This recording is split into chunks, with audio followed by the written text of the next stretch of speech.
This video presents 4 horror stories that happened to people on Tinder. Before we get to the video, if you like this kind of content and want more of it, you can support me by subscribing to the channel. Get ready for stories. Scary Highlights presents. I went on a date with this guy who I didn't really have anything in common with, but thought I'd give him a shot anyways. We met up at a bar, and he had already pounded 2 pitchers of beer, but was completely sober, at least from what I could tell. We hung out, talked, and although he seemed nice enough, I wasn't quite feeling it.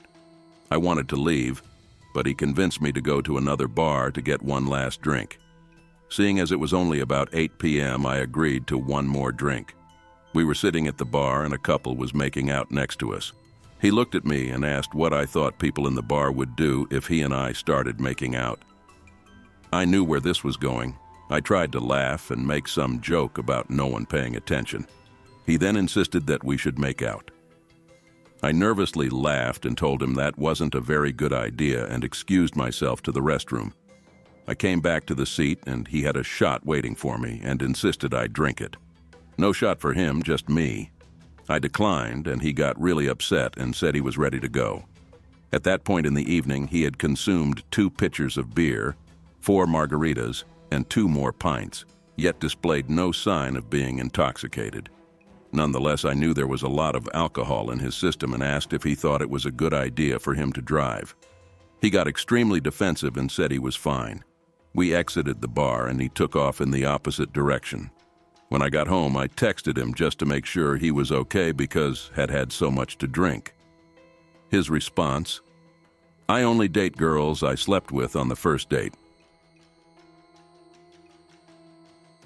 After a movie date with a guy I met on Tinder, we came back to my place. We'll call him Dude. I told him we could hang for a bit, but I have work in the morning, so I would need to go to sleep soon. Dude said that was fine, but he was hungry, and he was going to order food. Okay, sure. Dude orders 2 large subs from Potbelly and a milkshake. Downs it. No judgment, he's 6'4", 210 Ulbraries, younger still growing by all means. I didn't think anything of it until later. We end up messing around a bit and fall asleep in bed. I wake up to my front door opening and closing several times over a 5-minute period. My dogs are going nuts, and it's 1 a.m. What the heck is this guy doing? I open the door to my room that opens up to the rest of my apartment, and my bathroom is to the left, where the light is on and the door is wide open. I walk around the corner to make eye contact with Dude, who is in a squatting position over my toilet, with a stick poking around in murky brown poop water that is millimeters from overflowing onto my bathroom floor. Horrified, he yells, "Stop looking at me! Go back to bed! I have it under control!" I'm still waking up trying to understand what I'm seeing and what's going on, and I just start nervous laughing. I don't know what else to do. He yells, "Why don't you have a plunger?" And I said, "I don't know, I never needed one until now." He tells me to go back to bed. He has it under control. I'm so disturbed, tired, can't process what's happening, and have work in the morning. I go back to bed. I remember hearing him peek in my room a bit later and heard I fixed it, and then heard him leave and my door close behind him. The next morning, I hesitantly approach my toilet to find the water is down, but there is something poking out from the bottom of the toilet like he didn't get it all. Upon further inspection, what I was seeing was the tip of a stick. Some gloves, towels, and BBQ tongues. Later, I pulled out approximately 3 foot of stick from my toilet that had broke off, followed by several other stick fragments.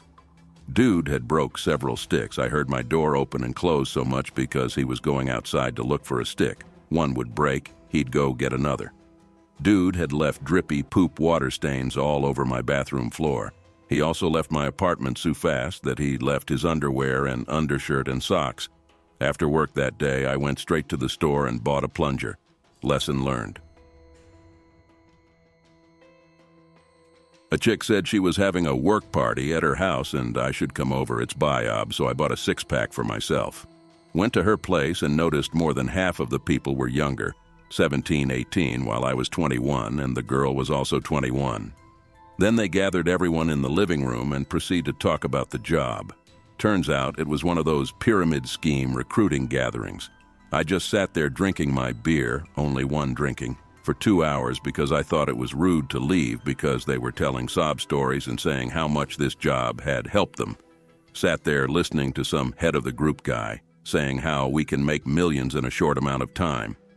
Saying nonsense like, "You see my BMW 3 Series out front? That's a company car that you can drive around in if you do what we do."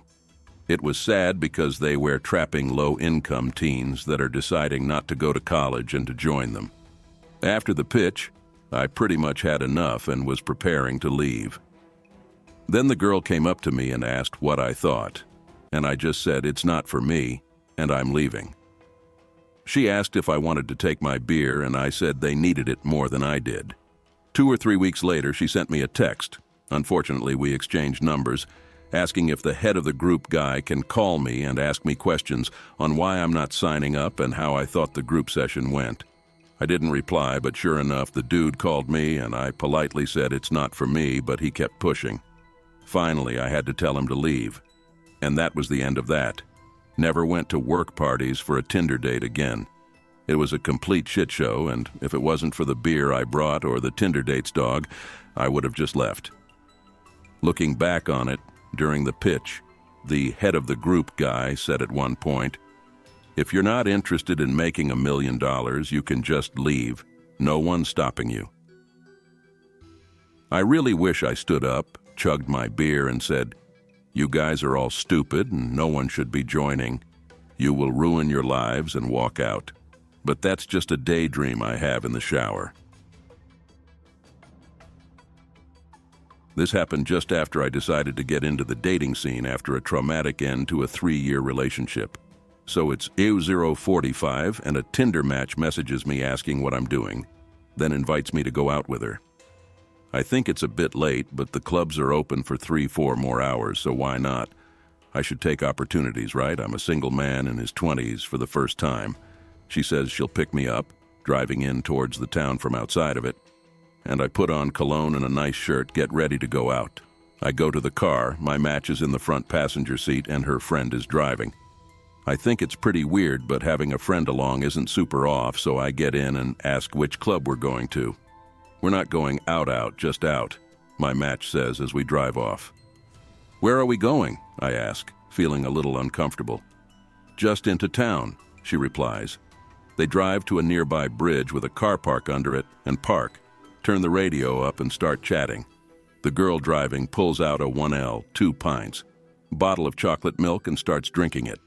They talk about the most boring shit, barely include me in conversation, and start rolling cigarettes.